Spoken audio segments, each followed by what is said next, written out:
It's a cold morning in New York City. The streets are waking up, storefronts open, traffic builds. Life looks normal. But behind closed doors, a war that's been building for decades is about to turn violent. Across the city, FBI agents are already in position. Unmarked cars idle on quiet blocks. Wiretaps are still recording. Surveillance teams wait for the signal. These men aren't street criminals. They are untouchables. Mafia bosses who have ruled from behind restaurant tables and social clubs for generations.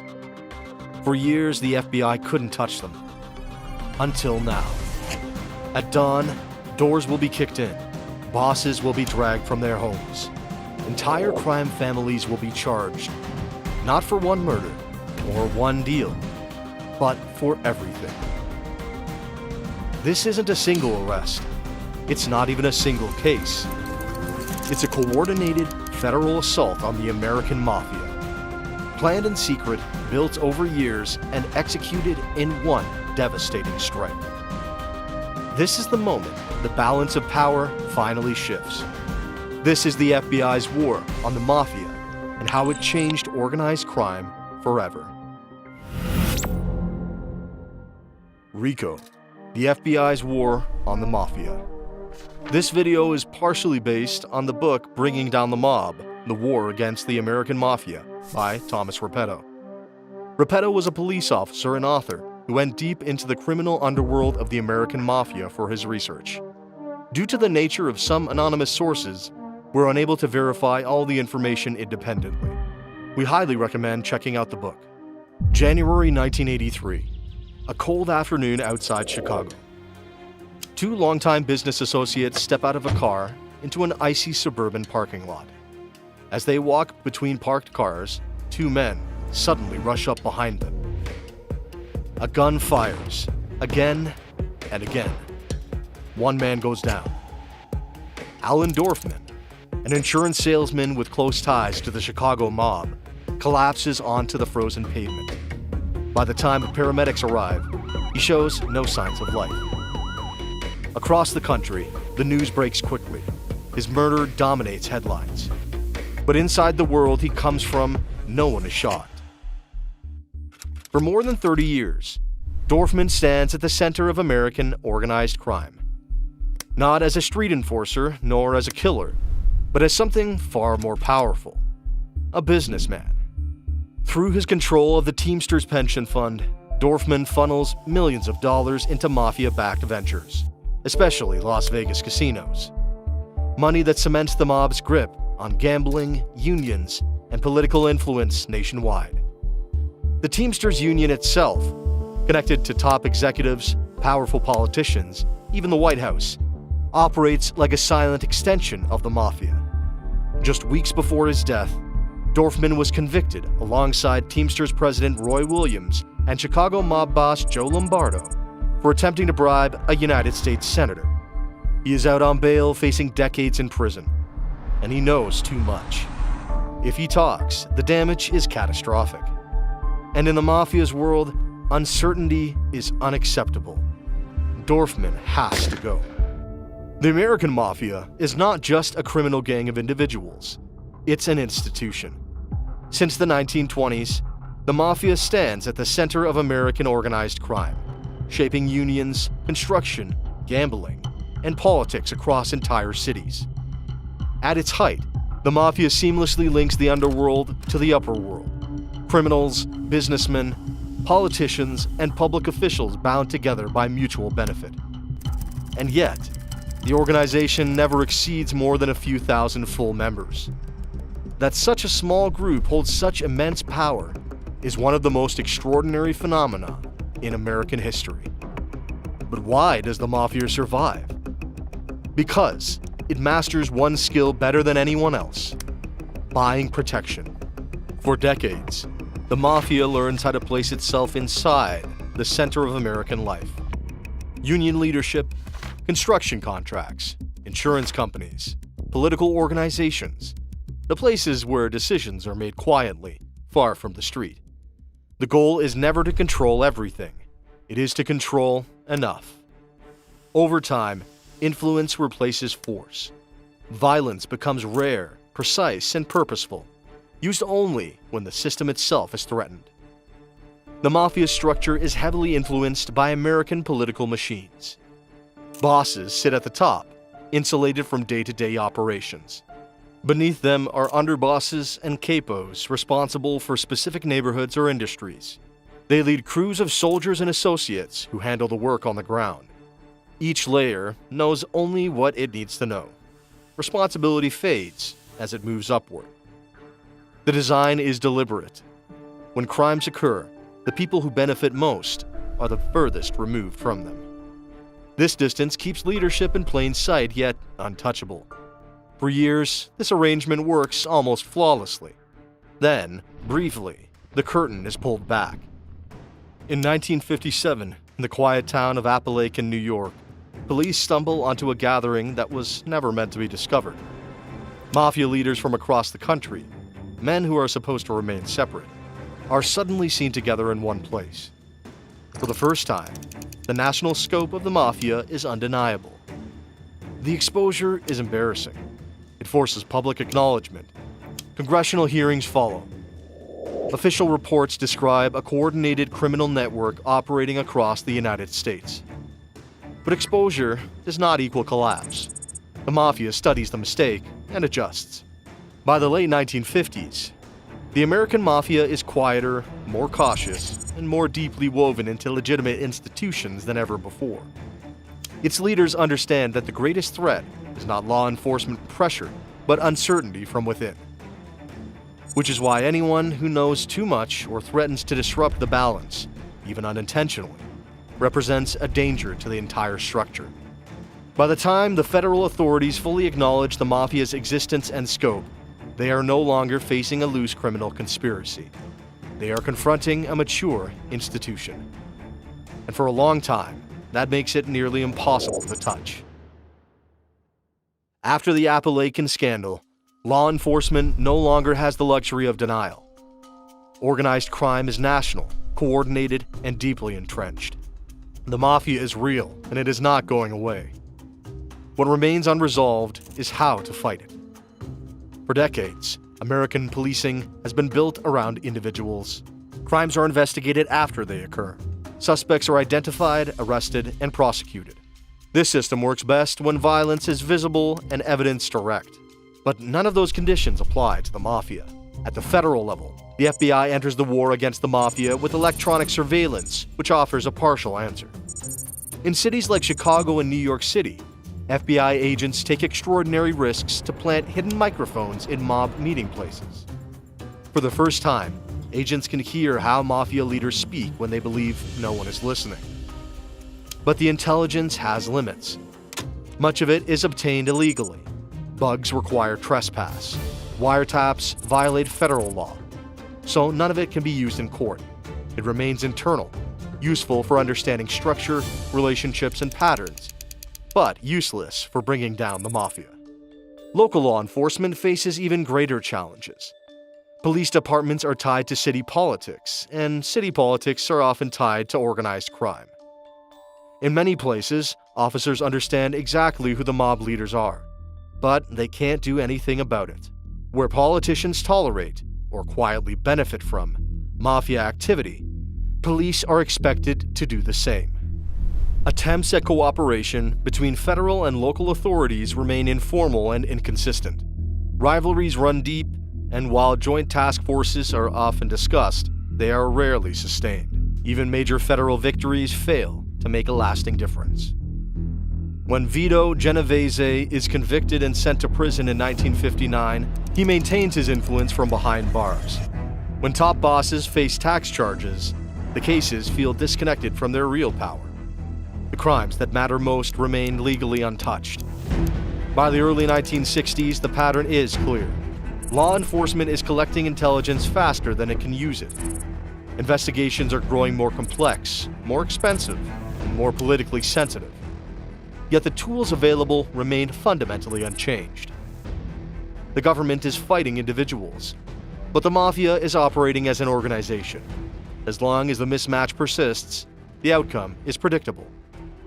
The state can harass, disrupt, and occasionally embarrass the Mafia, but it cannot dismantle it. Not yet. By now, one thing should be obvious.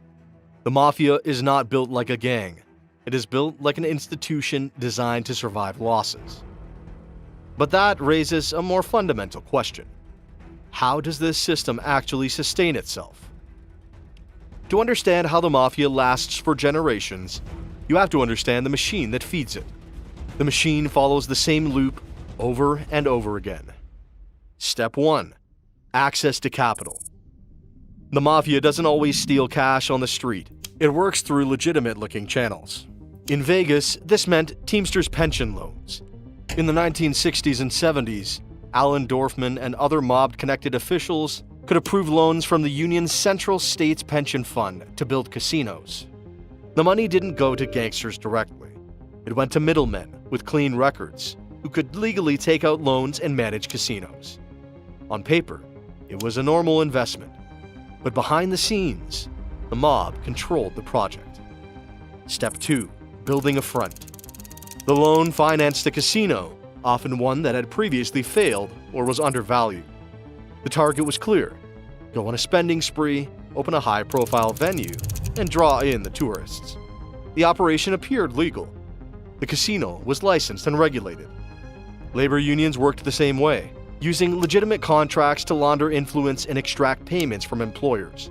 Mafia-connected union leaders placed loyal allies in key roles, and in some cases ran entire local unions themselves. Step 3. The skim. The real money never appeared in the records. In Las Vegas, cash was taken out before it was ever counted. Employees skimmed tables, rigged machines, and quietly pulled money through small gaps in the casino's oversight. The same method worked in labor unions. The Mafia took cuts from the union dues, pension funds, and employer payoffs. They used threats of strikes or violence to maintain control. Their objective never changed: obtain cash that flowed freely, avoiding taxes and detection. Step 4. Protection and enforcement. Every money loop needed security. The Mafia used force and influence to maintain control. In Vegas, oversight from influential figures and political connections protected the skim. In unions, threats, bribes, and control over union bosses kept outsiders away. Dirty cops, corrupt politicians, and union insiders all benefited from the arrangement. Actual violence was uncommon, but the threat was always there, enough to stop anyone from talking or interfering. Step 5. Flow and reinvestment. The cash flowed up to the bosses. Some went into new businesses, some into their pockets. They repaid loans to look legitimate, which let the system grow. Vegas and labor racketeering taught the Mafia the same lesson. A well-run operation could last decades. It didn't need chaos, just control and influence. The formula was simple: legal businesses as fronts, hidden cash, enforcers, and oversight. Each piece supported the others, creating a self-sustaining machine. Authorities could investigate and occasionally disrupt it, but unless they hit every part at once, the machine kept running. By the late 1970s, law enforcement had mapped the Mafia inside and out. They understood the structure, the money, and the chain of command. What was missing was a way to prosecute it as a whole, until a law professor proposed a new approach. G. Robert Blakey had studied organized crime for years and reached a simple conclusion. The Mafia survived because the law treated it as a collection of individuals, rather than a functioning system. Blakey's solution was to reverse the logic of prosecution. Instead of asking what crime did this man commit, the law would ask, what organization is this man knowingly part of, and how does it operate? On October 15, 1970, that idea became law. The Racketeer Influenced and Corrupt Organizations Act, RICO, made participation in a criminal enterprise itself a crime. If prosecutors could prove a pattern of racketeering tied to an organization, they could charge its leaders, even if they never pulled the trigger or collected a payoff personally. For the first time, the Mafia structure itself was prosecutable. The consequences were profound. Evidence that once stood alone could now be presented together to show how an enterprise functioned over time. Juries were no longer asked to evaluate isolated acts. They were shown a working organization. And once that organization was proven to exist, everyone who knowingly sustained it became legally vulnerable. When RICO was finally deployed against the Mafia at full scale, the results were unprecedented. Whole leadership teams were indicted as one. Governing structures were treated as criminal enterprises. Lengthy sentences eliminated not just people, but the knowledge and connections that held the organization together. The Mafia was still capable of violence and capable of earning money, but it was no longer protected by its own design. Blakey had completely changed the legal frame. For decades, the Mafia's organizational structure had been its protection. RICO turned that same structure into a weapon against it. The state was no longer chasing crimes, it was prosecuting the system itself. By the late 1980s, the pressure on the Mafia had become relentless. For the first time, it was not simply losing people, it was losing the systems that allowed it to function. In Chicago, the Mafia's traditional shield, its influence over courts and politicians, was stripped away. Judges were exposed, lawyers were courted, and police officers indicted. What had once been an invisible layer of protection became a liability. Even the courthouse itself was described in federal filings as part of a criminal enterprise. In New York, the strategy focused less on personalities and more on infrastructure. The five families had survived decades of arrests because their economic base remained intact. That base was now targeted directly. Construction, garment trucking, airports, fish markets, waste hauling. Industries that had quietly generated influence as much as cash were dismantled one by one. The lesson was clear. Imprisonment alone did not weaken the Mafia. Removing control over money did. By the 1990s, the Mafia still existed, but its era of control had passed. In many cities, families collapsed under internal pressure, informants, and too many leadership changes. In others, they survived in reduced form, smaller and far less visible. By the early 2000s, official assessments described the American Mafia as weakened and fragmented. In some regions, nearly extinct. It appeared that RICO had achieved what decades of traditional prosecutions could not. The modern Mafia no longer needed to dominate neighborhoods or control entire industries. Instead, it embedded itself within existing criminal and financial networks. Drug trafficking, money laundering, and international partnerships replaced territorial control as primary sources of income. Italian-American groups increasingly cooperated with foreign criminal organizations. Influence shifted away from local streets and toward global connections. But this evolution came at a cost. Without clear hierarchy, authority weakened. Without clear succession, disputes became harder to manage. When internal balance failed, violence returned, not as strategy, but as breakdown.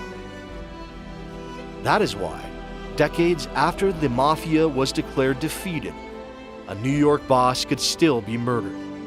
The 2019 killing of Frank Cali, leader of the Gambino crime family, wasn't a demonstration of strength anymore, but as evidence of instability. Such killings signal fracture and weakness, moments when the internal order could no longer hold. RICO did not eliminate organized crime, but it broke its infrastructure. The American Mafia lost its reach, its protection, and its control, but not its existence. It no longer rules cities or commands industries, but it has not vanished. It survives as a smaller, quieter, and hidden criminal organization that's still capable of harm. The war against the Mafia as we know it may be over, but this doesn't mean it can be ignored, because organized crime always finds a way back into society.